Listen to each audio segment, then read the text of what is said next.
For those of you that don't know, Tom Float was a percussion caption head arranger for the Blue Devils from 1982 to 1990. And together with his wife, the amazing Catherine Float, they taught some of the greatest drum lines in the history of drum corps. I had the pleasure to learn from Tom as a snare drummer for the Blue Devils in 1989 and 1990.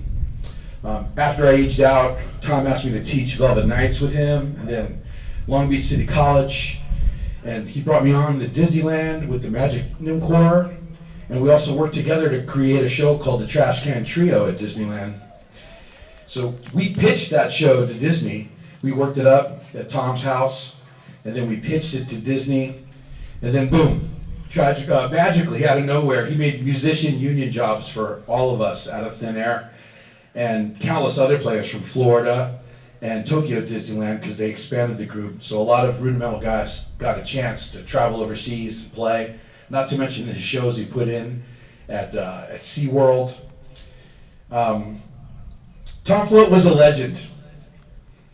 And was he a legend because he was a member and instructor of the very first DCI champions? Was he a member because he won high percussion? A legend because he won high percussion 4 times in a row? Is he a legend because he created some high-paying jobs for rudimental drummers in theme parks around the world? It's way more than any of that. It's the way that Tom did all those things, the way he connected with people. He was really kind, he was thoughtful, and he was hilarious. So something unique that Tom used to do was he would write poems for the line, and then he would recite these poems to us before big shows. They were always inspiring, funny, and it's in that spirit that I'd like to recite a poem that I wrote for Tom in the Tom Float style. Tom's beats were second to none. When you played his notes, you were having fun. We were jamming from the pit, snares, quads, and bass. We put his beats in their face. He didn't need 15 people on staff. He got it all done with a smile and a laugh. Float won drums 4 times in a row. Gave Disney theme parks a trash can show. People came from across the land to hear tasty beats written by the man. He made you laugh with the things he said. They made you better and got stuck in your head. What's up, Heen? You're necking it in. Check your heights. Let's get it happening. Nature hike. Handshake, finger snap. Sticks up and shut up from the tip of the whack. What it is, that's slurred to the bone. You're slicing and dicing, don't let go. Reef it, off the left, take it down the line. Stack 'em, don't rack 'em, play it in time. Don't hack, give it up, down for 10, mother.